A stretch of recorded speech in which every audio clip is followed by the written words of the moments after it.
was a turn on. That was stimulating. We're going double header tonight. You guys are in for a treat. It's like Columbus Day during the baseball season, Labor Day during the baseball season. We're giving you 2 games. It's better than 1. I'm your host, Jordan Freed. I'm your host, Lia Russo. And we are Movie Cinema Film. Yes. The podcast, not the movie. Right. Yeah. Yeah, but we will write that screenplay, so be on the lookout.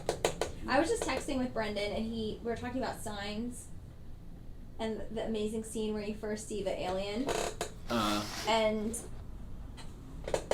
I invited him to record with us, but he can't. He's working. But we need to get that additional perspective in because we're both Aries. We need another star sign. I don't know. I feel like this is just an Aries-only podcast.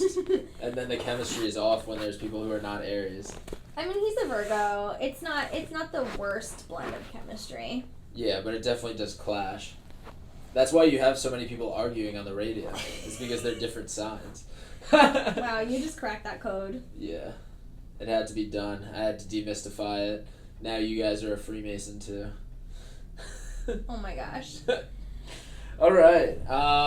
So today we are talking about a film that is very near and dear to our hearts. So dear. So near. It is a little film called Class Action Park. But before we get to it, we're going to talk about other amusement parks in the fictional universe of the universe. Yes. Movies that feature some kind of amusement park or have a scene with an amusement park. So. For me, it was very hard to find one. I guess I just don't like theme parks in general in my life outside of movies, so I don't really seek out theme parks in movies because I'm just a scared little boy when it comes to roller coasters. Wait, are you really? You don't like them? I do not. I'm not a fan. Interesting. I don't get joy from going to amusement parks. I'm just like, it feels like just waiting in line to like do something that I don't want to do. Yeah. Wow. That's a little nugget about Jordan Freed. Yeah, right. He doesn't have fun. He hates everything. So we'll stick to cinemas and cemeteries. Yes. Perfect. I did walk around a cemetery today and I felt at home. I was just like, oh, another baby dead. Oh my god. Well, actually, last week I was at the cemetery from Hocus Pocus, which is called Old Burial Hill in Marblehead, Massachusetts, and there was this one huge grave that had like 4 children on it that died when they were like very young, like less than 5, and then they had 2 children that ended up living until they were, they lived full lives. And then they had the parents buried there too, who had lived until they were like 70 and 80. And I was like, wow, like that is crazy. This whole family is underneath my feet right now. And it's just so sad. Like we were thinking maybe they had TB or something, like they died of consumption, and we were like saying we were sorry and everything. It's a very, very awesome cemetery. Like it's very cool to be there, but it was also really sad. It's like that blend, It makes you feel so bad. Like, you're like, wow, like, my parents have lived so long. Like, this is just like, like, these people die, like, at 33, and they're, like, the wife of somebody and have, like, 4 kids, and you're just like, damn, like, that is such a young age to kaput. I know. The life expectancy was so low back then. Yeah. But that's a good, well, we're doing our other movies first, but that's a good segue to Class Action Park, because unfortunately, spoiler alert, there were deaths at Action Park. But we'll talk about that later. Yeah. Also, okay, wait, maybe I will start talking about another thing. Brendan, just to bring up our friend of the pod, Brendan, he, like, didn't know that people died at Mountain Creek, or, like, Action Park, like, really? before it was Mountain Creek. And, like, I was like, yeah, like, mad people died. Yeah. Like, there were multiple incidents, and there were different types of incidents, and, like, those are the documented ones. So we'll talk about that later, just a little tease, because, like, we have inside stories, because, like, we're from right there, both of us, like, within 30 minutes, within 20 minutes, within 15 minutes. Within even. less than 5 minutes for me, because I grew up in Vernon, so that's the town that Action Park / Mountain Creek is in, and then you grew up in Warwick, which is, like, right down the road. Yeah. No. We have personal experience with these stories, okay? Yeah. I also, we'll talk more. We'll talk more. Oh, we will. I don't want to start teasing it because then we're never going to get into our dumb amusement park movies. Because, like, Mountain Creek is the type of amusement park I like. You know, like, I like water parks. It's simple. I don't Okay. feel like I'm going to die most of the time. Really? Like, I as feel long... the No, but, like, opposite. I wouldn't go on scary shit. I would just go on the stuff that, like, I know that I am, like, grounded, but, like, the water brings me around. Like, I like being in a tube on water. Like, that's about the amount of extreme fun that I like. Yeah. All right. I also don't ski or snowboard. Oh, of course I don't ski. Are you kidding? Yeah. I mean, no offense to anyone who skis, but no, I'm not gonna ski. Like, all right. So we have picks that are related somehow to amusement parks. And the first film that both of us thought of was my film. Leah let me have it because I could not think of any other films that I liked that went on in amusement parks. So we'll let her go with her film first. Okay, so obviously this is not my movie, but because I talk about this movie constantly and I haven't stopped talking about it. The Florida Project. Yeah, like, we that's don't why talk I'm- about this ahead of time. I just read her mind because we're Aries. And Yes, then in her head. yes, that's why I love you. I need more Aries around me. So, okay, obviously the Florida Project is one of the best movies ever made. That's my pick above, in any topic, it's like my pick above almost everything. So just watch it. But I did pick an actual movie and an honorable mention. So I'll give an honorable mention right now. I feel like years ago when I was growing up, this would have been such an obvious choice. It would have been almost stupid to bring it up, but I think this generation doesn't really know what I'm talking about when I reference National Lampoon's Vacation and Wally World, the iconic and legendary Wally World. So if you are on the younger side and you haven't seen the classic vacation movies, they are so good. They star Chevy Chase and Beverly D'Angelo, and then their kids are played by different kids every time because they're like growing up. I think most people have seen Christmas Vacation because it's just, that's kind of like, I think even kids today like know that movie because it's on every year like 1,000 Yeah, times. they're very digestible. Yeah, but the first one was just called Vacation, and it's about this normal family. I think they're from like Illinois or something, and they just take a cross-country road trip to California to go to this place, Wally World, which is kind of like a parody of Disney World, but I don't know. It's not supposed to be like as grand and huge as Disney World or Disneyland. I think it's just like, it's supposed to be more of like a kind of roadside attraction, but they just put like so much like into this. They're like so excited, like it's Wally World, like it's everything.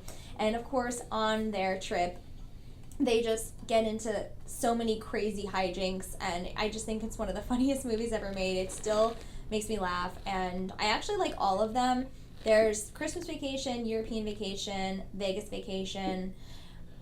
I think my least favorite is the European Vacation, but even Vegas Vacation, that was the newer one that came out in the 90s, and I thought it was so funny. Like, I still watch that from time to time. If it comes on, I'm like, okay, I'm sitting here for the next few hours. Yeah. Nice. Mm-hmm. So that was honorable, or that was the thing? That was my honorable mention. Oh, wow. So what was your actual? You do Adventureland. All right. Wow. Spoiler. It's Adventureland is mine. Which, like, in the Greg Matolo, like, Judd Apatow, like, I guess Sidney Kimmel, like, extended universe, like, that's, like, they're all around my dad's age. Exactly.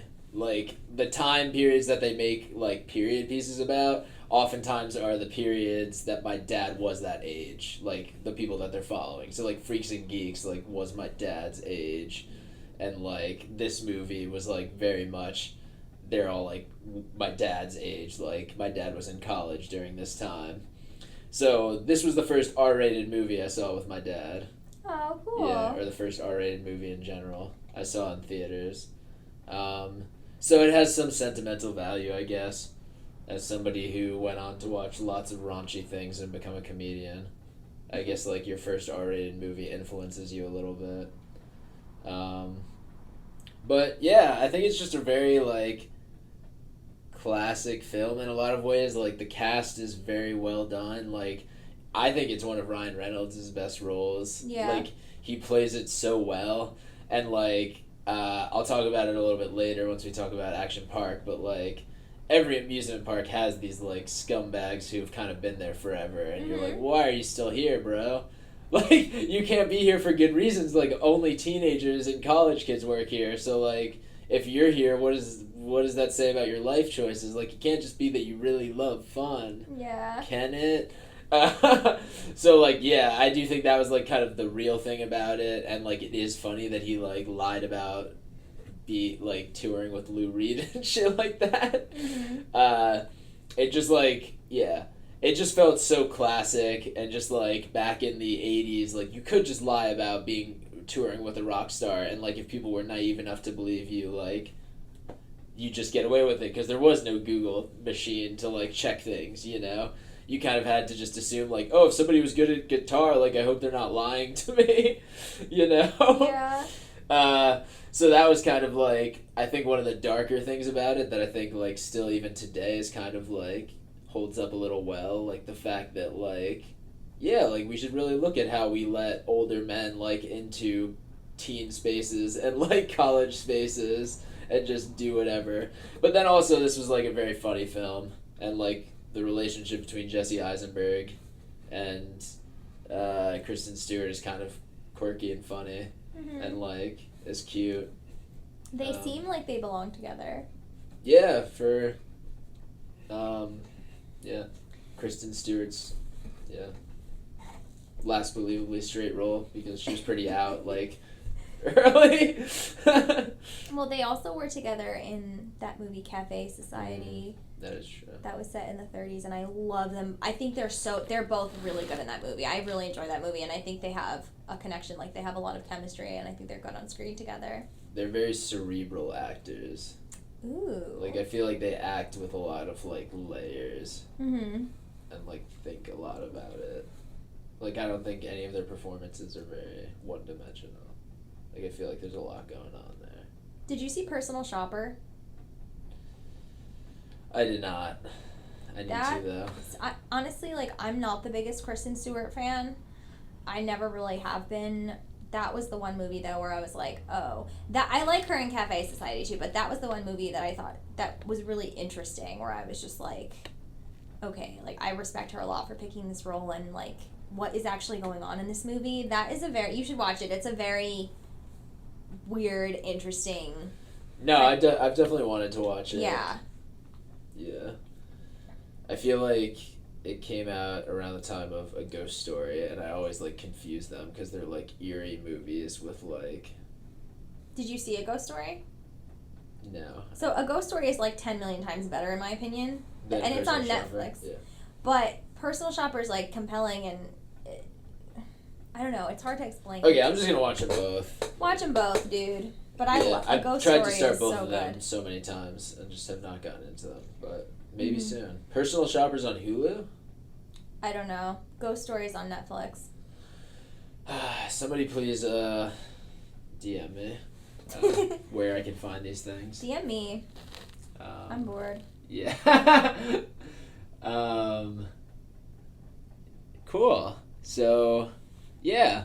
Honestly, I just think the film is like very funny. Like Bill Hader and Kristen Wiig, like iconic comedians in like a role that's not their best role, but like is very like iconic in their filmography. I think. You know, like when they have their Oscar reel when they die in 70 years, like. 70 years? They're gonna live cool. Yeah, no, I won't say they'll die sooner. Like, but like this will definitely be in their reel of it. Like they're just very funny. It's a lot of like very good chemistry. Like you could tell everybody was very comfortable on set, and like they riffed a lot and like made it feel very real. Like it felt like they were at like summer. You know, yeah, like exactly. It felt like this is all going to be over after the shoot is over. Like they definitely embodied that through like the acting also. You know, yeah. Any other thoughts on Adventureland? I feel like I need to watch it again. I haven't watched it in so many years, and Whoa! I thought it was like just okay when I saw it, but I have so many friends that love that movie, so I'll definitely give it another watch. All right! Wow! Bring it on back. Yeah. Yeah. Yeah. Cool. Cool. So what was your actual pick? My pick is The Way, Way Back. Whoa. Have not seen. 2013 film, Nat Faxon and Jim Rash. And this film just so accurately represents a place and time, which is this awkward teenager's summer that he goes to his mom's boyfriend's beach cottage, and his mom is played by Toni Collette, the boyfriend is Steve Carell. Allison Janney plays an iconic character. Like, she plays that way too outgoing and wild neighbor who's like drunk all the time and wears like kimonos. Like, she should have won her Oscar for that, TBH. And so it's just a coming of age movie about this kid who's like 14 and he just doesn't feel like okay in his own skin, and he doesn't fit in anywhere, and his mom's boyfriend is just such an asshole and really talks down to him. And it's like those little digs where he can't really go to his mom and be like, hey, he pushed me down and punched me in the face. Like, it's not like that. It's those little things that get to you over time. And so he just gets on his bike one day and rides away from the house and comes across this water park and gets a job there. And Sam Rockwell and Maya Rudolph run the water park. And they have this interesting relationship where you can tell that they've been friends forever. They either dated once or maybe they'll date in the future. They've probably hooked up. Like, I really like their characters and their dynamic. And when I saw this movie, it's one of those movies that feels like a benchmark movie to me. Like, I just will always remember when I saw this. I was going through a lot in my own life, and even though I'm not a 14-year-old boy, last time I checked, I just related so much, and I just loved it, and it made me want to like work in a water park for the summer and just have that kind of insulation of these people that think I'm cool and respect me, even though in my life beside that I'm like this loser. And I just think it's one of those movies that's kind of magical. There is some weird Me Too stuff in it because like the guys are kind of male gazy toward young women, so that's kind of like a failure in my opinion, but that is really the only objection that I have with the movie. I think it's funny, it's sweet, it deals with a lot of family issues and just personal issues, and I think it really... How do you think you address that? Because like that definitely feels like it's part of the amusement park world. That like men in general, and like in the entire world, it feels like men in general are so like male gazy. Like, just in, especially, like, amusement park culture and stuff like that. Like, I feel like from even working there, that is, like, what culture is, like, there. I guess, like, you just write scripts that don't have it and aren't piggish. Mm-hmm. Yeah. I mean, I guess it is. And then slowly it's out of the culture, so. No, you're good. It is like a representation. It's accurate, I guess. You know, I mean, I think the thing is they play it for a joke. Like, it's supposed to be funny, and it's not funny. So it's like, But I mean, I guess it's kind of like harmless, but also, you never know. Like, if the girl found out in that moment, like what you were doing, that would really like disturb her. So, you know, so I don't know. So that sucks. But besides that, I mean, the performances are so good. I love when Steve Carell plays an asshole. He does a great job. And Toni Collette obviously is always like something to behold. She's just so good. I love her and Allison Janney, and then Amanda Peet plays like the next door neighbor, and that's a whole storyline too. And I really just love what goes on in the amusement park. And I also love that it's called The Way, Way Back because they mean like the way, way back of the car, and that's what I used to call, because my mom had like a SUV, and there was like sitting in the back, but then there was like the way, way back, which was like the hatchback. And so when I heard that, I was like, I wonder if that's what they're talking about. And it is, like, they reference that in the movie. So wow. Very cool, very, very great movie. Wow. Mm-hmm. I'll have to check it out. Go for it. Another one on my list to catch up on Leah's watching. Yes. So, shall we get to our main event? Class Action Park, new documentary on hbomax. And if you could tell, we've been watching a lot of HBO Max stuff. We are not sponsored by HBO Max, but would like to be. So if there's an HBO Max representative out there who has stumbled upon this podcast, please pay us lots and lots of dollar bills. Just hire me, because we just want to act. We want to act in your shows, and we will do anything. Prestige TV. Oh, please, God. Anyway, so this is about a theme park called Action Park that was open from the 80s to the early 90s, and Mid-70s is when it opened up, right? Originally? when I said 80s, I was like, is it 70s? Yeah. Late 70s, I guess, to mid-90s. I think it closed in 94, 95. The facts are in the documentary. I forgot the exact ones because I just kind of grew up with this, so, like, I don't know exact dates. It's just kind of like Action Park. And that's the thing, is, like, we're going to give you context right now that's, like, the Wikipedia page, but then we're going to get deeper into, like, what actually Action Park is. So, Action Park, oh God, it's like when I lived in Vernon from the time I was 4 until I was like 17. So. And I lived in Warwick, the town next to Vernon, from the time I was 5 until 18. Yeah. Right. So we were living parallel lives. We didn't know each other then, which is weird, but we probably passed each other one day at Mountain Creek, which is what Action Park became. So we never went to Action Park because we were too young or not born, but I don't know the exact year that it closed, but we went to we weren't really born. If our parents brought us there, like, when it was closing, they would be wildly irresponsible because it was dangerous and we were way too young. That's the main thing, is that, like, people called it Traction Park because so many people got hurt there. It was everybody in Vernon, like, everyone in the surrounding towns knew about Action Park and how dangerous it was and how people had died there. Like, it was kind of like folklore, except it was true. Like, everybody knew that it was true. And it turned into Mountain Creek, like, right before the early 2000s, I think.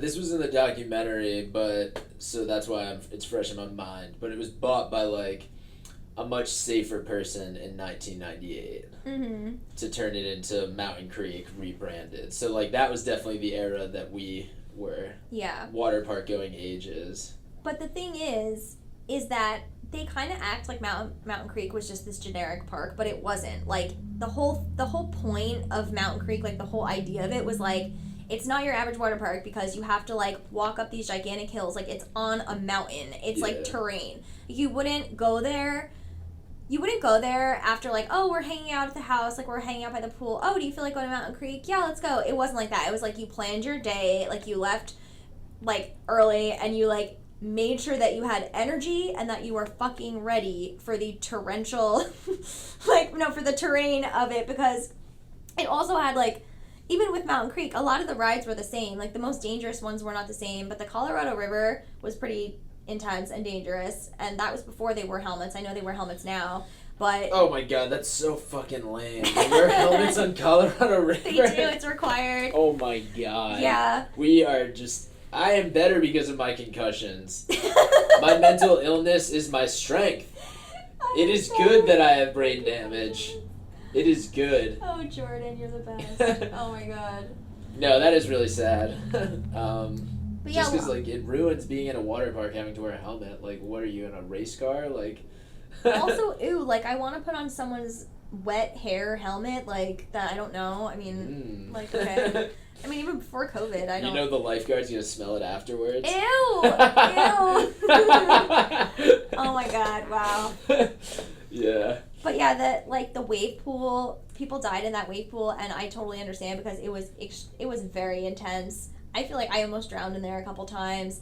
The Tarzan swings, like, that was the same as at Action Park. The water was fucking Arctic freezing. Like, you had to be so ready to go there. Like, you had to be ready to jump off gigantic cliffs into water that was like 10 degrees. And you have the, like, burns from falling that high, and then you have, like, water up your nose, plus your feet hurt and your legs hurt. Sunburn also, because you wash off your suntan lotion every time you go into the water. It was like, when you come home from there, like, that's like a tired that is just next level. Like, because you're waterlogged. Every single ride, you have to walk up these gigantic hills. Then you have to walk all the way down, like, to get the tube. Then you have to walk all the way back up to where the to where the top of the slide is. Then you get smacked into the water. Like, it was just, it really was... Like, you would always come home with bruises and scrapes, always, from Mountain Creek. It wasn't as dangerous action park, but it was not your average water park. So that was something that I think, for me, is a criticism of the documentary, because they just have like one quick moment where they say it was bought by a generic theme park company and turned into Mountain Creek. They very much tried to disparage like Mountain Creek as if like it wasn't the same thing, which like also I feel like is strategic on Mountain Creek's part. Probably is like they probably don't want to be tied to Action Park at all, and like they want to stay away from it because like that's scary to think you're sending your kids to a place where they could possibly die, you know? Yeah. Or, like, they're going to get scraped up and, like, get an infection and lose their arm or something like that. Like, chances are they're probably not going to have that happen, but, like, they might, you know? Yeah. Honestly, like, it very much, like, feels like Tiger King a lot. Like, maybe Tiger King is, like, a little bit more hardcore, like, the types of people who worked at those tiger parks, but like it's very similar types of people like that. If you grow old there, like you're a rough type of person because like they ask you to do all of the hard stuff, you know, and then you end up being the person who's like putting everything back on the track. Like you have to go grab somebody if they go out, like you have to do like the dirty work, which like we like I know two very different aspects of like the Mountain Creek Action Park world. Like, I definitely got to it past its, like, prime and, like, heightened fuckery. But, like, growing up, like, it very much, like, in middle school and high school was, like, you could go to a Burger King and get, like, $99 passes for, like, the whole season. You know? Like, that's how much it costs to do the American Dream water park for one day. Did you have a season pass? Oh, I did. A lot of years. Because Same. it was, like...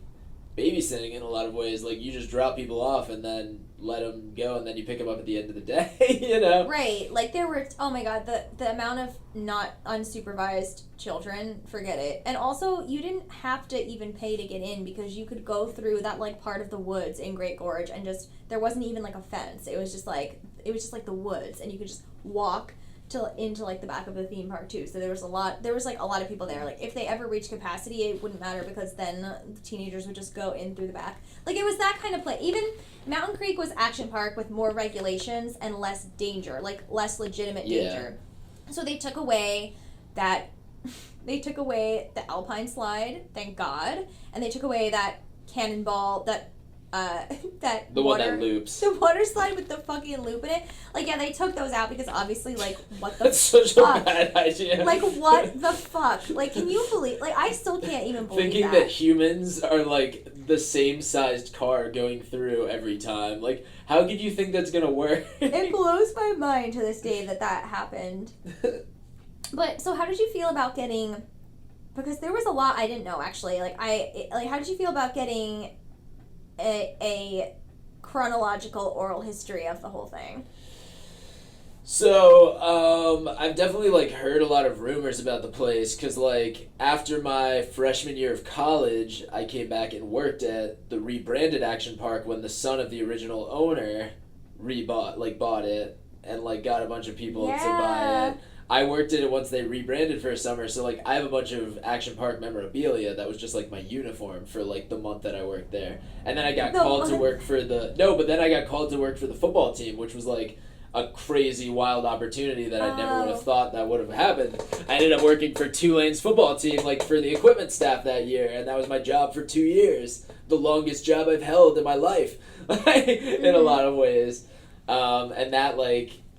took me away from Action Park, but like before that I was just like legit just like living the amusement park lifestyle, like fucking living with my parents, just like going to the amusement park and like being like, oh, I have to go drag ice up, oh okay. Like so what was your job there? I didn't know I worked this. on the Alpine Pipeline, which was like a self-operated roller coaster, which they liked me because I would be the guy who would, like, instruct people how to use the Alpine Pipeline. So I would do, like, a spiel, and I was already doing stand-up. So it's, like, I was very comfortable talking to groups of people and, like, making jokes and whatever.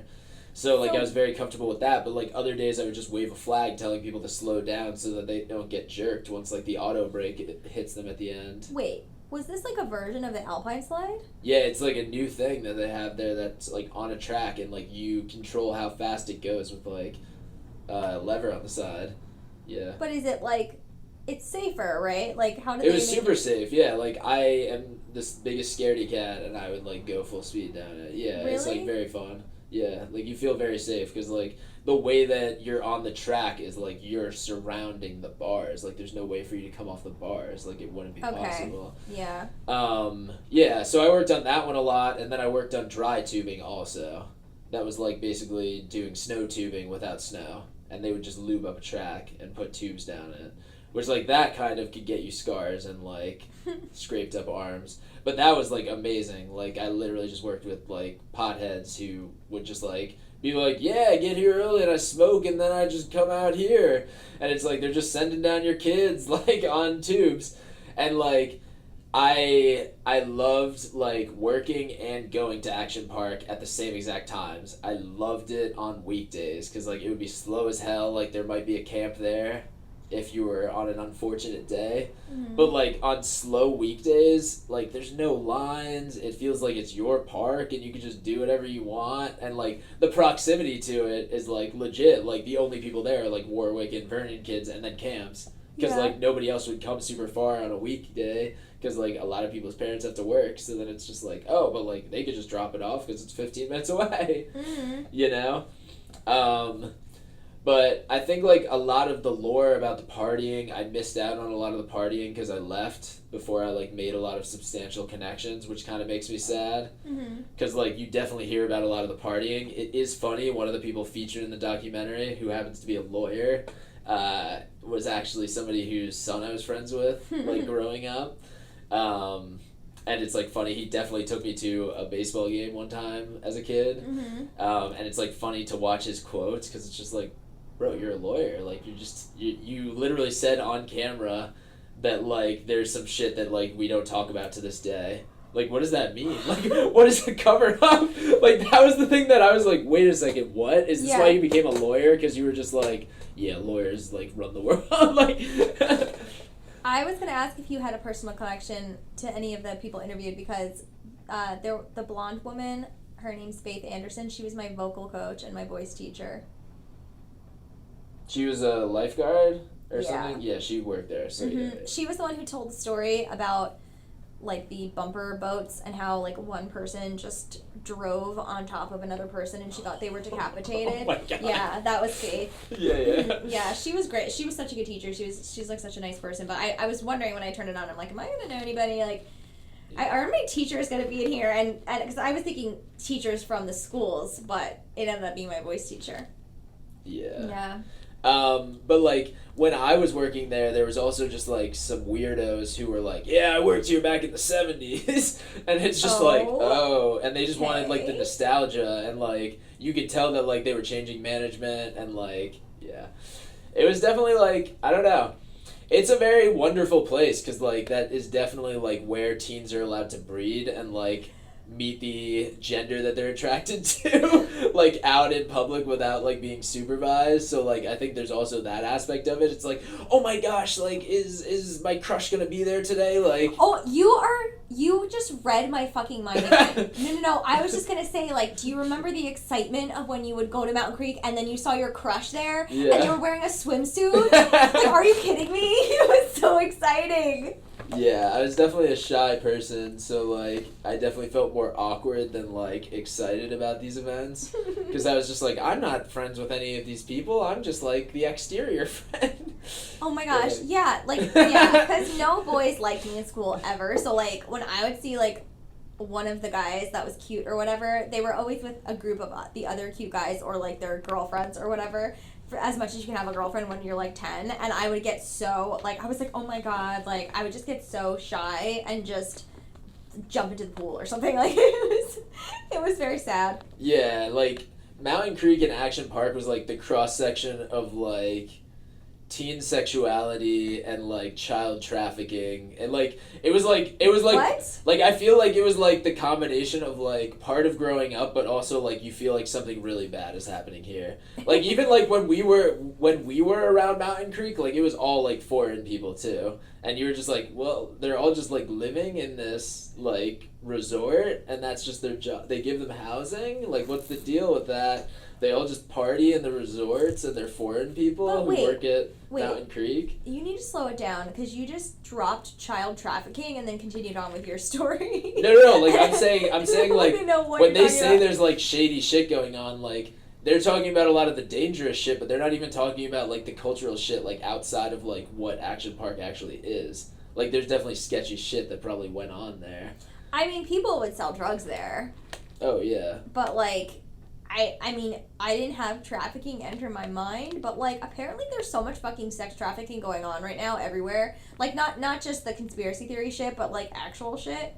Because I keep hearing all the time, like, even my friend who's, like, you know, she's not a conspiracy theorist, she's just, like, a normal girl, like, she posted on her story, like, hey, one of those crazy things that you see, like, passed around in chain emails actually happened to me the other day. So, like, if somebody leaves a flyer on your car, like, don't pick it up, just get in the car and drive away and let the flyer fly off your car. Do not pick it up. I was like, oh shit, we can't even, like, it says, you know, they usually say, like, you know, tanning pass 3 times for $5 or whatever, you know what I mean? And I can't even touch that now.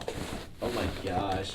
That is, like, the scariest thing, I think. Like, New York City, like, definitely trains you a certain amount to, like, not trust anything. To be very aware. Yes, all the to time. be very aware. Like, Yeah. also, like, being in New Orleans, like, I had to learn to be, like, very aware, you know?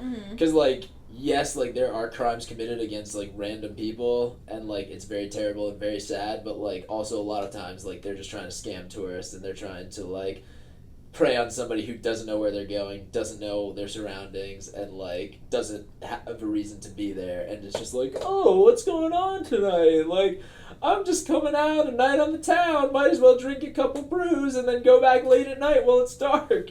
You know? Like, I enjoyed that voice that you just did very much. Yeah. I loved it. Yeah, and it's like, you can't, like, victim blame people, but, like, you can't put it on yourself to, like, work really hard to not be in that situation yourself. Once you hear about people who have been victimized, like, it's almost like you could take precautions. Yeah, I almost feel like I'm too paranoid.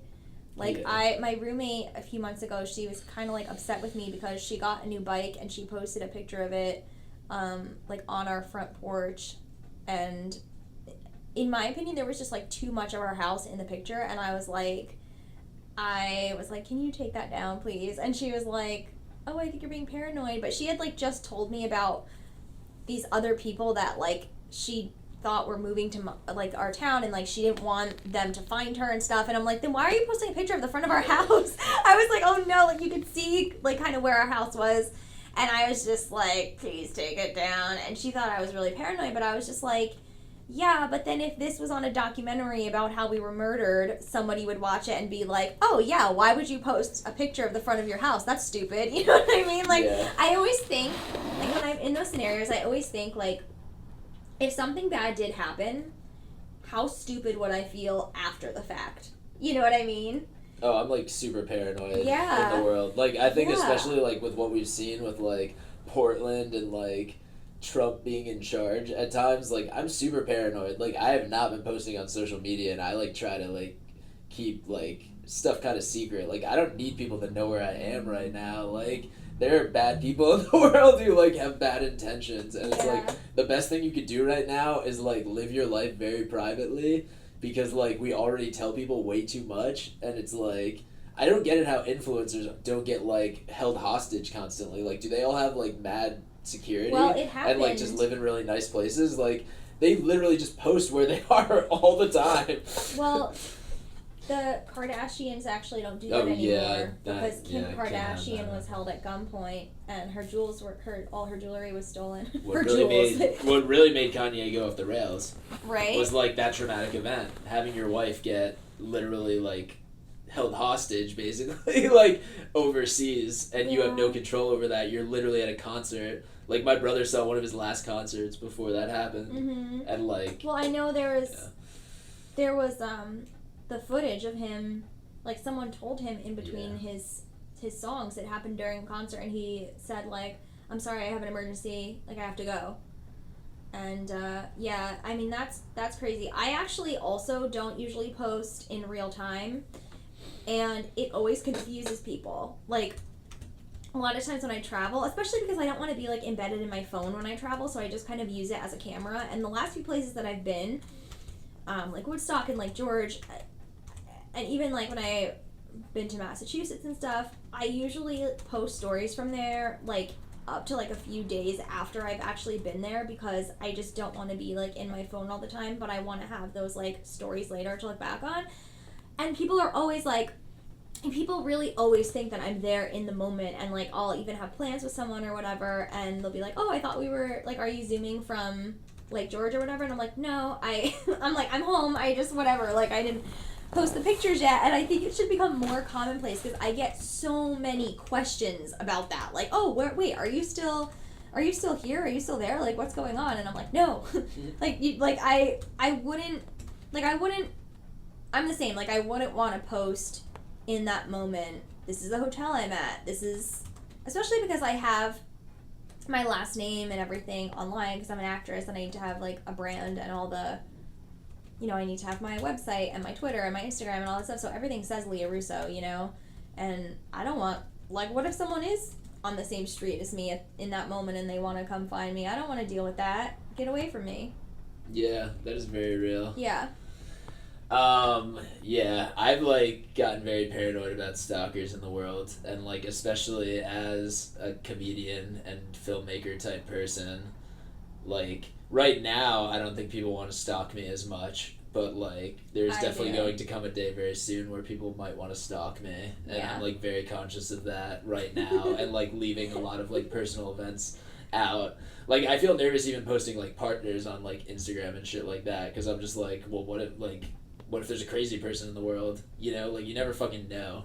Oh my god. Who is like listening to your stuff and like watching your stuff. Like I'm so paranoid. And like celebrities make you feel paranoid, Yeah. Because like they tell you all of their stories about the worst things that have happened to them, and then you're like, oh my gosh, yeah, that could happen to me too. And like it probably wouldn't happen to us, but like it could. I know. It really could. It scares me. You just never know. People are fucking nuts. Yeah. So wow, we talked around a lot of stuff. Yeah. We got really crazy about like what the world is. But I think this like really talks about like a different time. And I think that's what's great about this documentary is like we get to look at a time where like people didn't have the immense fear that they have right now. Like people were more like, we are happy that we live in America right now, and we're just going to like work and like do whatever and like let our kids like do crazy shit because like we earn this, and like we're gonna send them there. Like they even talk about how like once the accident started happening, it became more of like very working class place and stuff like that. And it's like, yeah, that's very much like what that place was. Like this was a way that you could like give your kids the American dream in a lot of ways. Like it was dangerous as fuck, but like you knew that they were going to be happy that they went, Mm-hmm. And like that was a big thing for parents, because like there's not a lot of things that parents could do to connect with their kids and like make them feel like, oh wow, like you did something, Yeah. Well, I actually, I can't remember who it was, but it was one of the great like gurus of this time. And they said the best thing you could do if you have an 8 or 9-year-old is give them a task and send them somewhere to do it. So maybe like if you live in an area like this where there's a lot of businesses, like just have them go a few blocks away and say, okay, go to the store and buy, I don't know, a vitamin water for me. You know what I mean? Like something specific. Like go here, like here's $2, go down to the store, buy this, and come back. And so many people will not do it because they're so terrified of, this crazy world we live in, but it's actually the best thing you can do for your kid, because kids are too sheltered nowadays, and then they get to college and like no one's holding their hand and like brushing their hair for them, and they're like, wait. They're, you know what I mean? They don't know how to take care of themselves. And I think back in the day of Action Park, it was like, yeah, you would just drop your kid off for the day, or your kid would just leave. Like I think Faith was one of the people that said, in the summer, we would leave in the morning and we wouldn't come back until 8 p.m.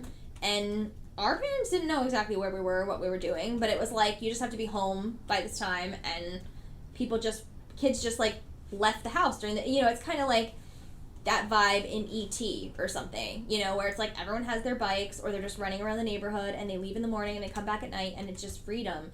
That would never have happened. Like my mom knew always, if my mom didn't know where I was, I can't even imagine that. My mom always freaking knew where I was. I mean, I remember the first time I snuck out of the house when I was like 16. Like she was she was like so mad and stunned, and I was in Pleasant Valley Lake. Like I wasn't anywhere dangerous or anything. I was at the lake on the swings with my friend Gina. Shout out Gina, that was a fun night. And yeah, it was like no big deal at all, but she was like I can't describe how mad she was. It just, the stuff like that didn't really happen in our generation. Yeah. I think that is very true. We live in a very different time now. And it's like, I wonder if kids like our age, or like kids that like our generation has, or like the kids after that, if they'll have so much more freedom because they literally could just have like a tracking device on them at all times, and their parents will just be like, go wherever the fuck you want. I know where you are. You know? Like, if you could literally put a chip in your child's head, like, there's a lot of parents who will probably just do that. And then a lot of kids who will be like, yeah, I'm happy, like, my rich parents decided to put a chip in my head, and now I get to go to Montana whenever I want, and they don't give a shit, because, like, they could find me and report it to the police if, like, I overdose on drugs and don't talk to them for 3 days, you know? Oh my God. You always, like, come up with this futuristic shit. Yeah. But, like, I feel like that is the best part about, like, where we're going, is, like, going back to, like, the best things of the 70s and 80s, you know? I hope so. Like, the 70s and 80s, people were doing coke, so they had good ideas. Action Park is such a coked out idea. Tune in next week where we will do coke live on the podcast and just see what happens. I've never done that, so you never know. You've never done coke on a podcast?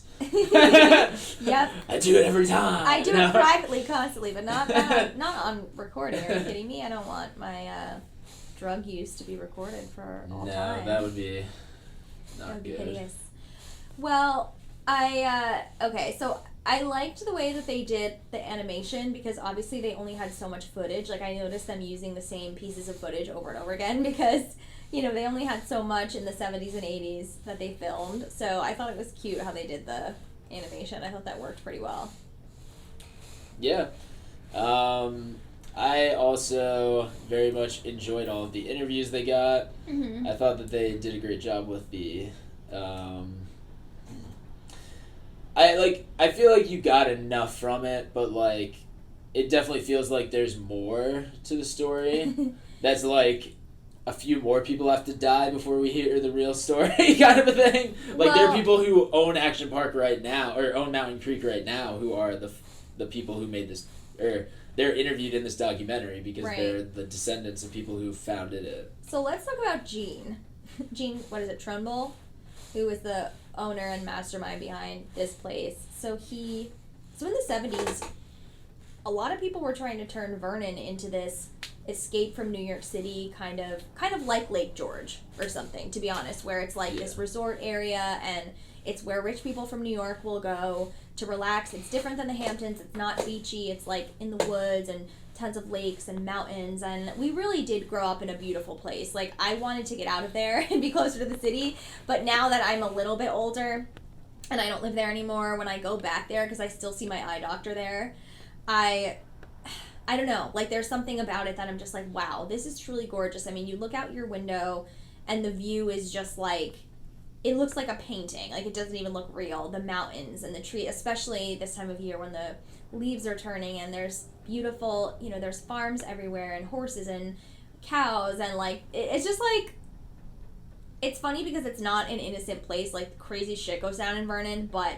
aesthetically it's so beautiful, and it's a really fun place to go in the fall, especially if you go to like Heaven Hill or something. And I think, like, a lot of, like, the area's issues do come from the fact that, like, they expected it to be that. They expected it to be, like, this resort area and, like, this touristy area. Mm-hmm. And, like, then there wasn't really a lot of economic development for a long time in our area. Like, Warwick and Vernon, I feel like both, for, like, a very long time, it was just like, oh, these are just kind of dead towns that people raise their kids in. Mm-hmm. Which, like, if there's not economic opportunity for these kids once they, like, get out of being raised there, then, like, that leads to people doing drugs or having issues or, like, needing to move out or needing to go somewhere else and not being able to appreciate the place for, like, what it is. And, like, I think more often than not, like, Warwick and Vernon, like, very much will benefit from like more people moving up there with money, I guess, and like creating more businesses. So then there's more like better jobs. So then they don't have to rely on like the touristy job, like the jobs like that are like low paying jobs but like stable. You know, like if you work at Action Park, you're gonna get paid, but like it's gonna be a rough ride, and like you're doing it more for the love. You know. Yeah. Also, it's so funny. I mean, I did know this, but it's still so funny to me that Hugh Hefner opened a Playboy club, and like Legends was the Playboy club. That's so funny because I'm so into Playboy's history and everything, and it's just so amusing to me that literally right across from where I grew up, because I grew up in Sun Valley, on Wilson Ave, which is right across from Legends, literally, and that there were, those like glamorous bunnies in the bunny costume, and that would ever be a thought in someone's mind that would exist in Vernon. Like, stuff like that does not exist in Vernon. Like, it's just so funny that, like, I understand what he was going for, and I saw the ads for the old Playboy Club. They were really trying to make it this, like, woodsy kind of rural destination away from New York City. That's how they marketed it, so I guess they were trying to get all the city people out to Vernon, but I don't know. I feel like you have to really love that rural life to live in Vernon, because it really is. I mean, when you get off 23 and you go on to 515 and you drive into Vernon, like, you lose service on your phone. It's like, are you fucking kidding me? Like, even now, today, like, in 2020, and like I said, like, they sell hay on the side of the road. Like, that's, like, I remember telling my friend, I was like, yeah, I'm from this, like, very small town where there's like farms everywhere and they sell hay on the side of the road for $1, and he was like, oh haha, and then we went there and we were driving by and I literally pointed to the pile of hay and the sign and it was like, hey, $1, and he was like, wait, like you're serious? And I'm like, yes. They sell hay on the side of the road, like what else is there to say? So Action Park / Mountain Creek was like the one fucking thing to do there. So like, I also don't do any winter sports. In our school, we always had ski club and all that shit, but, like, I never did that. So once the summer hit and Mountain Creek opened, like, that was the only thing to do. You know what I mean? Yeah. And I can't even imagine, because Mountain Creek was just so ubiquitous in our town and everything, and most people don't know Vernon ever. Like, I always say, do you know where Mountain Creek is? And that's how people will know it, because it was, like, the one thing that we had. And I can't imagine, like, it's so crazy to think of deaths going on there and it just staying open. Like, that's wild. I would think someone dying at Mountain Creek, then Action Park, if that had happened, Vernon is such a small town and, like, nothing happens, it would have been the biggest fucking news ever. Like, you know what I mean? But somehow this guy just avoided closing and prosecution, and they said that I guess he would never settle. He would never settle the case. Like, Disney World is always settling shit like this. Like, people have died at Disney World, but even when there's less fatal accidents and stuff, like, Disney settles all the time. Like, everyone knows that. They're not going to, like, spend their time doing that. But the fact that he never settled, and then when he would take everything all the way to court, and the few cases that they did lose, they said that he wouldn't pay the settlement. So they would come to the park, the U.S. Marshals would come to the park. Like, they don't have anything fucking better to do. They have to waste their time coming to Vernon. Like, that's so funny. Not funny in a bad way. Like, they had, like, I'm sure they stopped at, like, Pochuck's Deli to get a drink because, like, they knew they had a long ride back to wherever they came from.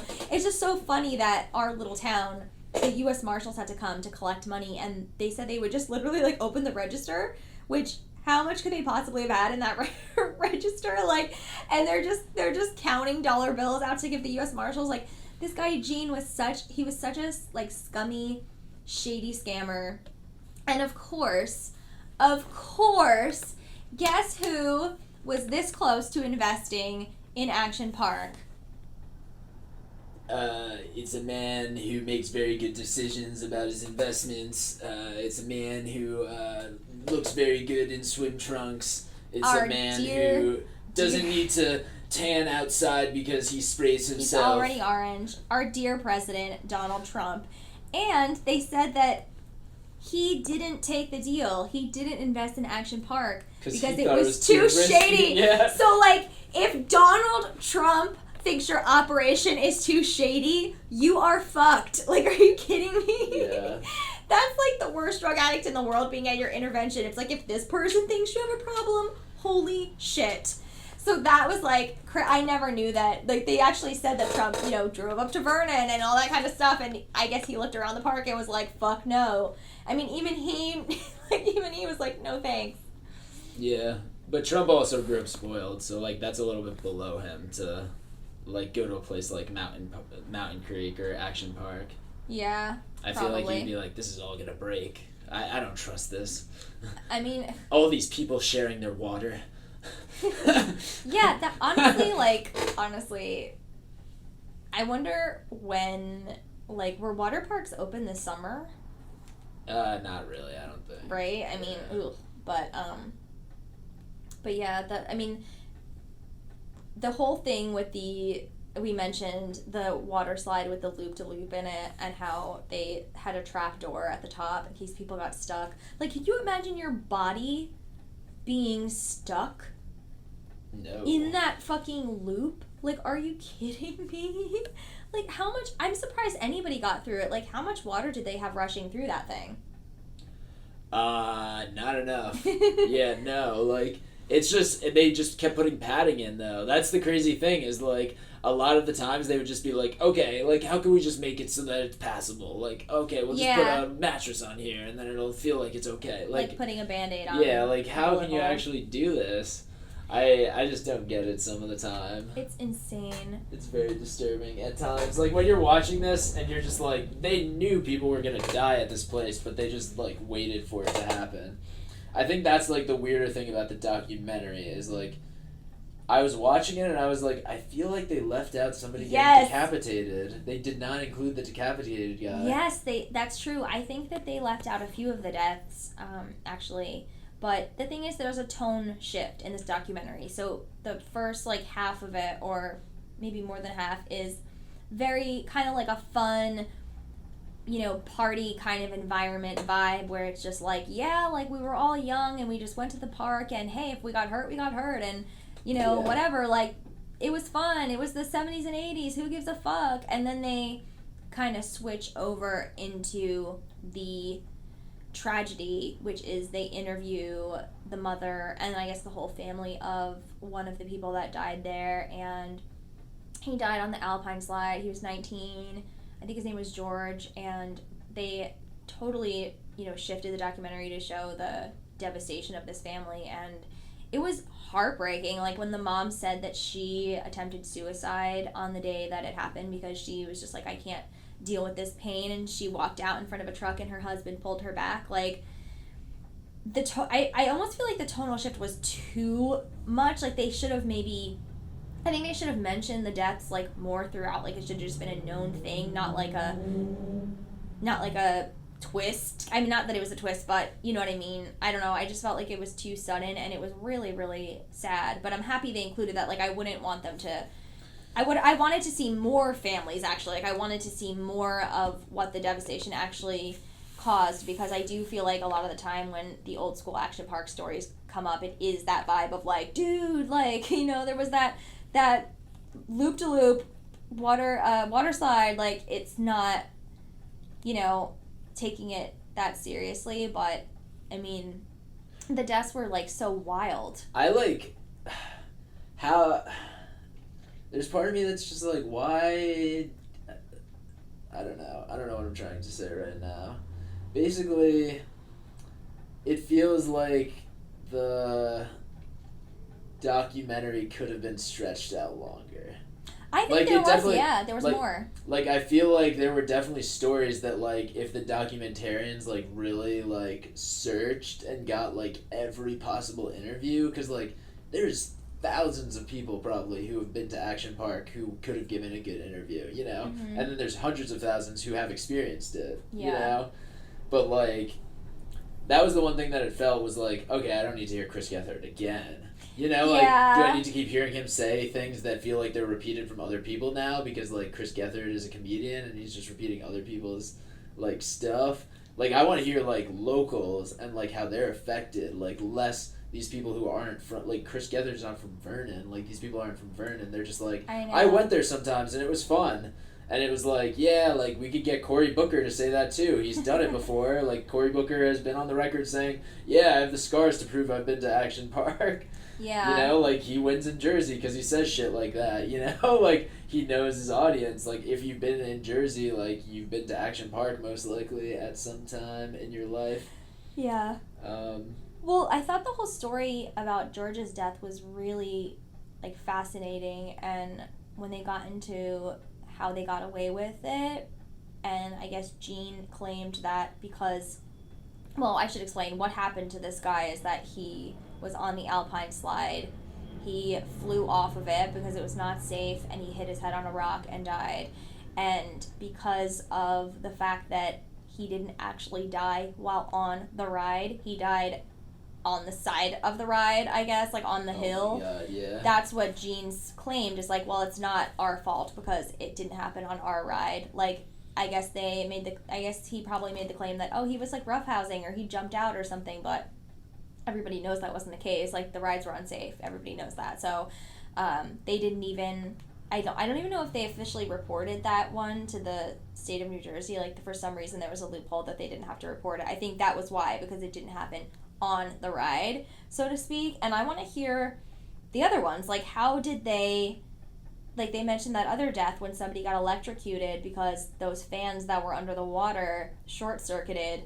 How did they, like, how can you possibly not get in trouble for that? How can you not close after that? Like, how can you claim that that's fine and that, like, that happened and then they just opened the next day? I feel like people who worked there died. Like, people who they tested the rides on, but I guess they didn't. Or they just didn't want to talk about that because that would have just been sad for them to talk about one of their friends who died when they're the people who are living talking there about it and trying to, like, reminisce about the nostalgia. Mm-hmm. But, like, also, I guess, like, if you're the type of person who works at Action Park or goes to Action Park, like, you would be satisfied dying on one of these rides because you're just like, hardcore, man, like, let's just fucking do it. Let's see how extreme we could get. Let's do it. You know, Mm-hmm. like, that is part of the charm also, right? Is that, like, people will die, but that's what makes it so good for the other population, is that you know you can die here.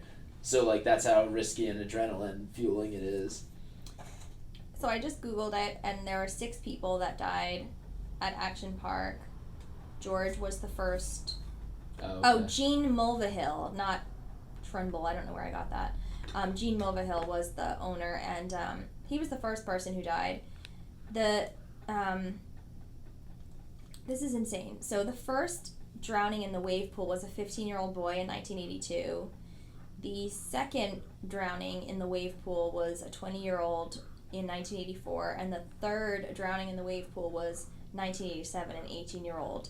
Like, can you imagine that they stayed, like there, 3 people died in that wave pool. Like, are you kidding me? How can you not? We went into that wave pool. It's the same wave pool, isn't it? Oh my god, I swam in that wave pool every single time I went. It was always the thing that we would do last before we left. We would always go to the wave pool. And I had some trouble in that pool, like, multiple times because it was really, really rough. And I assume that they toned it down for Mountain Creek. So if that was the toned down version, I can't even really imagine how scary and high the waves were in Action Park. And I just want to say, like, I'm so sorry to, like, I mean, I don't know if any of these people are going to listen, but I'm so sorry this happened to your family. Like, it's just the most irresponsible, like, disgusting thing in the world, and I can't believe that anybody could just shrug off deaths like that for money, like, and for, you know, the glory of having this successful park that wasn't actually successful because people fucking died. Like, I'm sorry. Yeah. I always believe that. The wave pool is tough. Because, like, it feels so much like that is just like, oh, well, you know, the stakes of going in here, you better know how to swim because, like, it's gonna get high. But, like, obviously you can't expect everybody to be able to fight off these waves, and, like, obviously there were dangerous things about it. And, like, that's definitely how they get away with it, but, like... But where were the fucking lifeguards? Like, then you need to hire more lifeguards. You need to have, like, 10... You need to have, like, 5 on either side of the pool then. Like, if someone died, then, yeah, like, you have to put up the money. But are you gonna limit people? That was the biggest thing, is, like, they couldn't tell when people went under the water. And it's like people would go under and then people, like, everybody's screaming, so, like, you can't hear if the screaming is actually, like, somebody's in distress. I don't know. It's, like, a very chaotic place there. Like, I would not want to be a parent, like, bringing my kids there, and that's, like, the thing, is, like, the deaths weren't even parents bringing their kids there. Like, it was 15 and, like, 18. Like, it's, like, older people who were probably on their own and didn't know how to swim. But, like, it's scary. Like, that's very scary to be in a group of that many people. And, like, if you go underwater, like, to get the attention is tough because there's so many other people they're looking at as lifeguards. I just don't understand, like, how... I don't understand. And I feel like what I always say is there's so many successful people that treat other people like shit, and I really feel like no matter what you do in your life, it doesn't matter what you achieve, if you don't treat people the right way, it's completely negated. Like, there's nothing that you can do that will ever be impressive if you treat people badly. And I just feel like this guy Gene was almost like a sociopath. Like, he was void of... Like, I can't even... Like, okay, I run a business, and right now we're operating during the pandemic, and we're doing everything super safe. Like, we're doing only outdoor stuff and, 6 feet apart and all that kind of stuff. And I think about every day, I'm like, what if somebody, like, on the off chance, like, somebody gets sick from this and passes it to their grandma and that person dies? Like, I have to live with that for the rest of my life, that my company was the cause of that. Yes, these people voluntarily work for me. Yes, they voluntarily went to the party. I didn't kill this person with my bare hands, but, like, I would forever feel responsible, and so I deal with that every day. And, like, I just can't fucking imagine if someone died, like, if I owned an establishment and someone died there, and then I just kept it open. It was just like, yeah, like, accidents happen, gotta move on. Like, I don't know what happens in someone's mind like that. I think it is bad because, like, we do live with, like, enough wealth in America. There are, like, enough dollar bills in America to definitely make sure that everybody is very safe, everybody has housing, everybody has food, But, like, we choose to, like, not make things as safe because, like, the money is hoarded by specific people, Yeah. I mean, it just brings it back to, like, the entire discussion of the virus. Like, how come other countries have this under control and we don't? Yeah, but, like, now there are people talking about herd immunity, and they're just like, oh, yeah, like, at this point, we might as well just go back to herd immunity. Like, Bloomberg's publishing more pieces so that, like, it's just okay. That, like, people are just like, yeah, we're all just gonna get it. And it's like, they're literally gonna kill off, like, a massive fraction of the people on the earth right now just so that they could be done with it and, like, they could just move on with their lives. Mm-hmm. And, like, it doesn't register with people because we're so desensitized to death because we watch news all the time, but, like, that means that you might die. That might mean that your brother dies, your sister dies, your father dies, your mother dies. Like, that's what they're putting into their hands right now and saying, like, oh, like, you should go back to work, Like, everybody should go back to work, except me, who conveniently has a job that's remote, Like, that's, like, what I feel like every, like, powerful person is saying right now. Is like, oh, well, like, I'm back to work. Like, you should go back to work, too. And, like, be in a very tight and crowded space with a lot of people, like, breathing on people's, like, I don't know. I think, like, a lot of people are just valuing their lives so much more than other people's lives, and they're going to be surprised, like, when there's a revolution and when people have upheavals, Like, when you treat people like shit and you don't value their lives and they realize that they're next in line to get killed or, like, be neglected or be ignored, like, they're going to stand up and say something. Yeah. It's just so sad that that's the society we live in. Yeah. I just looked up the electrocution death. Uh-huh. And I just want to read this because this is really interesting. So, they should have gone more into this in the documentary. A 27-year-old man from Long Island on August 1st, 1982, got out of his tipped kayak on the Kayak Experience. While doing so, he stepped on a grate that was either in contact with or came too close to a section of live wiring for the underwater fans that somehow became exposed, and he suffered a severe electric shock which sent him into cardiac arrest. Several other members of his family nearby were also injured. He was taken to a hospital in nearby Warwick, New York, where he died later of the shock-induced cardiac arrest. The park at first disputed that the electric current caused his death, saying there were no burns on his body, but the coroner responded that burns generally do not occur in a water-based electrocution.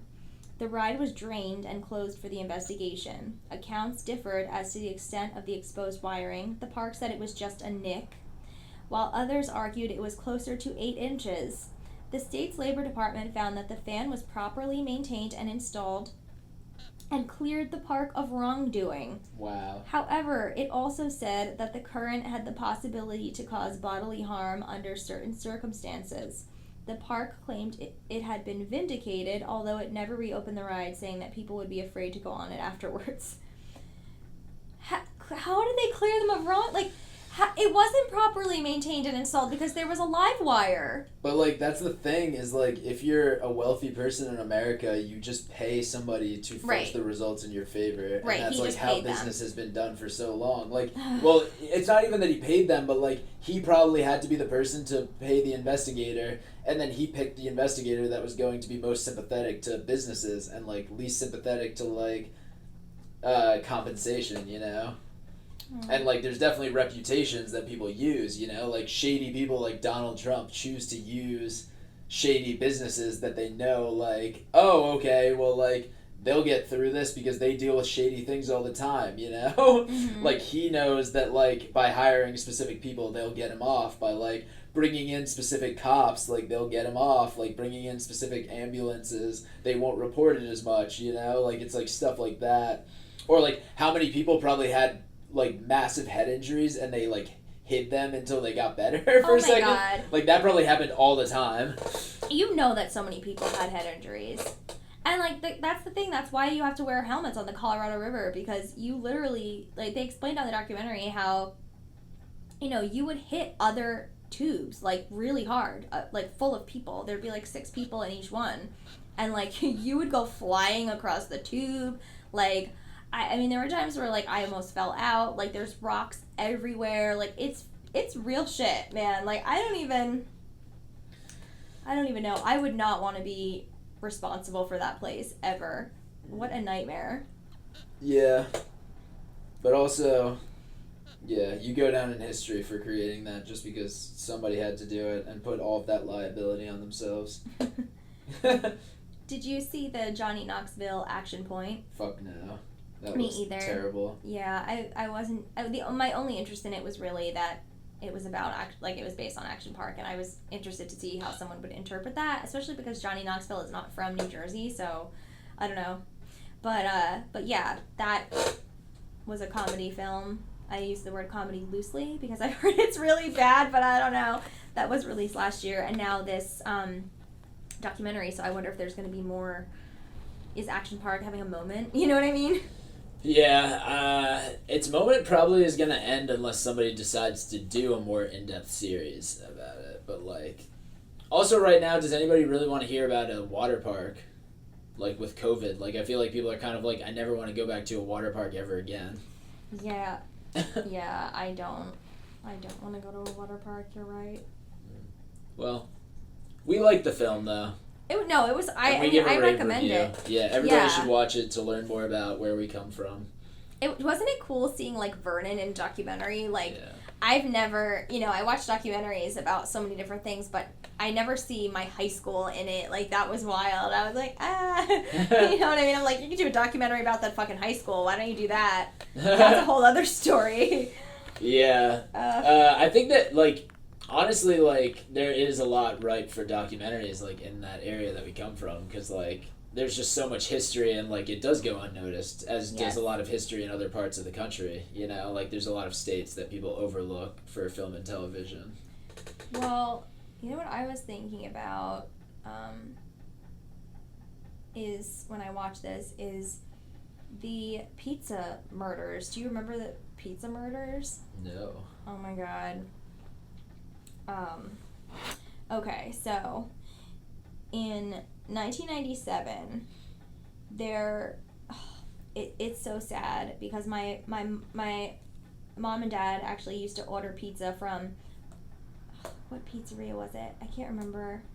But they used to order pizza from this pizzeria, and this guy, Jeremy, was the pizza delivery guy, and he was, like, so sweet and everything. They, like, loved him, and he was one of the people that was murdered. So there were these kids that were just, like, sadistic and fucking around, and they ordered pizza to this abandoned house, and when the pizza guy came, they just killed him. I think they did it twice. That was in Vernon? Let me see. Okay, it was, yeah. Oh my god, this is so weird to read about all these years later. So. Jesus.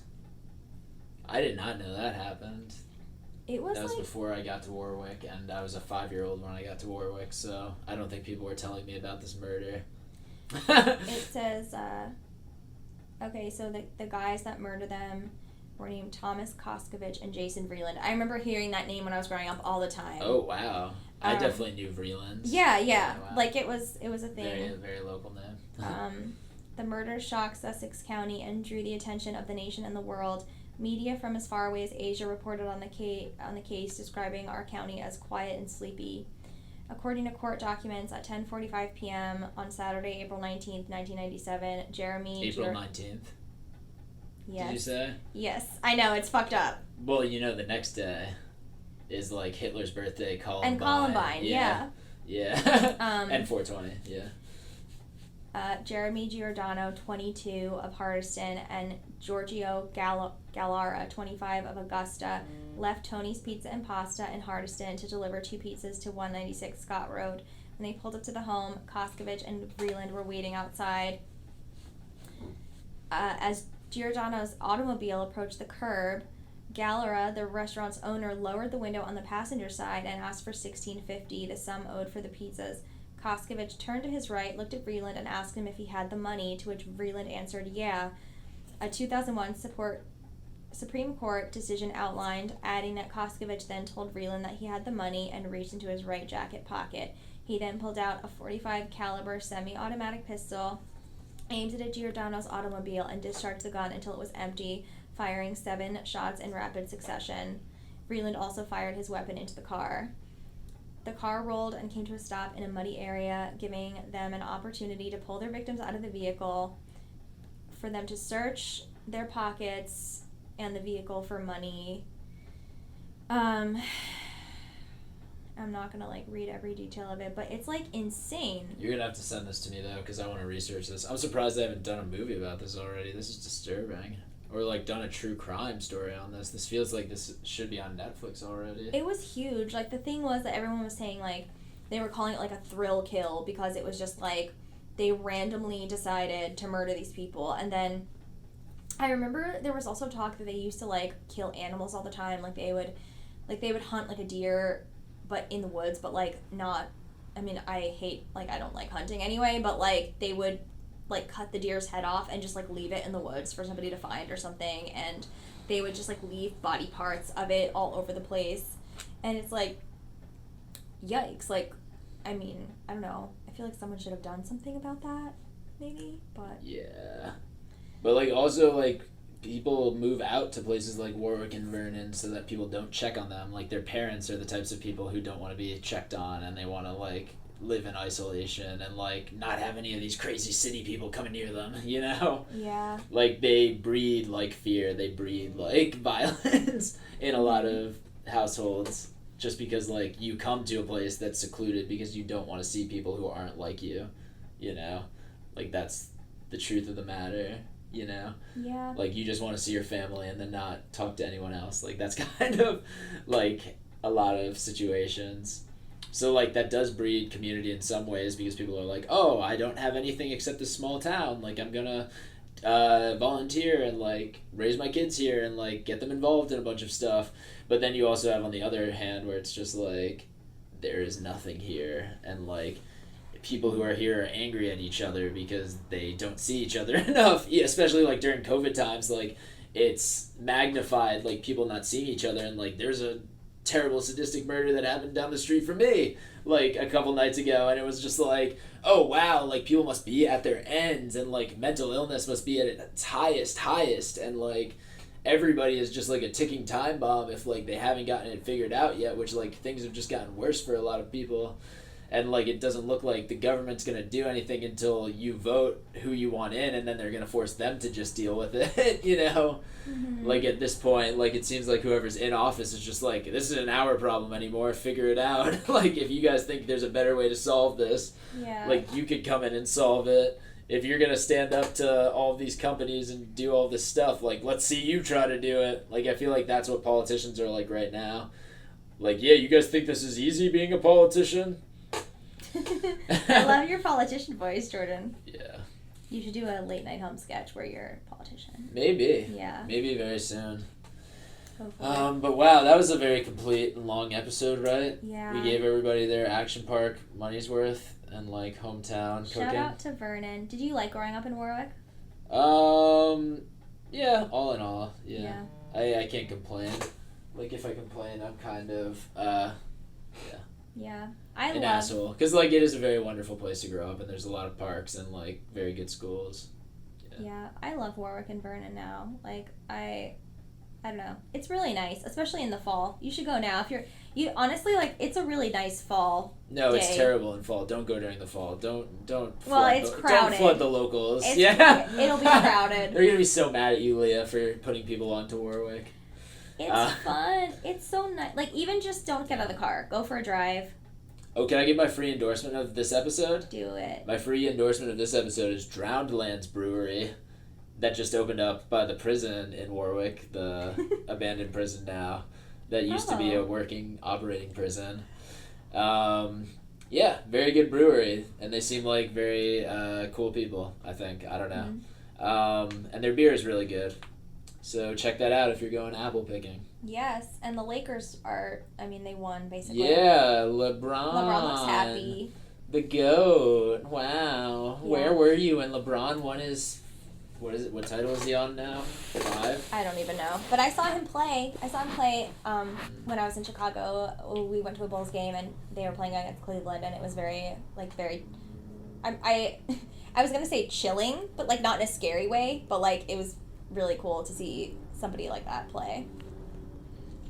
The Cavs obviously won because... Yeah. I've seen Anthony Davis play a lot as a result of being in New Orleans when he was on the Pelicans, and I think he is probably one of the greatest players of all time as well. So it's, like, very crazy that people who get to watch the Lakers now get to see them both on the court at the same time. Yeah. Well, it's just really... like, it's exciting to see someone who's that at the top of their game in something. Like, someone who's that good at something, you know? Like, I can't even imagine what it was like to watch Michael Jordan... you know. Yeah. No, we're getting to experience that through LeBron. It's very conceivable that he could win another 2 titles now. Mm-hmm. That he's assembled this team. Yeah. Once LeBron wins 1, then everybody's a LeBron fan again, you know. And they're like, cool, he's gonna win 7. Yeah. You know. Aw, they're being really cute. They're all hugging and jumping up and down. Wow, they're hugging like you could tell they have COVID tests every hour because. Well, that's Anthony Davis right there. Yeah. So like, he. Like, has wanted to win so long, and, like, he won in Kentucky, and, like, won in high school, and, like, went to the pros, and then just lost every year with the Pelicans. Mm-hmm. And then he would, like, amount these runs where, like, he would single-handedly bring the Pelicans, like, to the next round of the playoffs, you know? Mm-hmm. Like, he would find ways to do that, and, like, miraculously bring the Pelicans deeper than they deserve to be. Yeah. So... it's good to see him win. It's good to see LeBron win. I love how they're, like, mainly only filming LeBron. They're like, look, this is why we hired him. Well, yeah, this is kind of what America needs right now is LeBron James to win a championship, because that's, like, what American excellence is LeBron James. I wonder if Jack Nicholson is there, like, even though they don't have an audience, did he finagle his way in? Because I feel like his whole life is Laker games now, that he doesn't make movies anymore. And I would just like somebody to check on him and make sure that he's okay. Because I need him to survive. Well, think about Jimmy Butler. He actually has to be in that arena. Yeah, literally has to. Yeah, wow, Dwight Howard got a title. Wow. All right, we should sign off. We're just watching the finals. Jason Kidd, are you the coach of the Nets already, Jason Kidd? Who's the coach of the Nets? Steve Nash? Is he the coach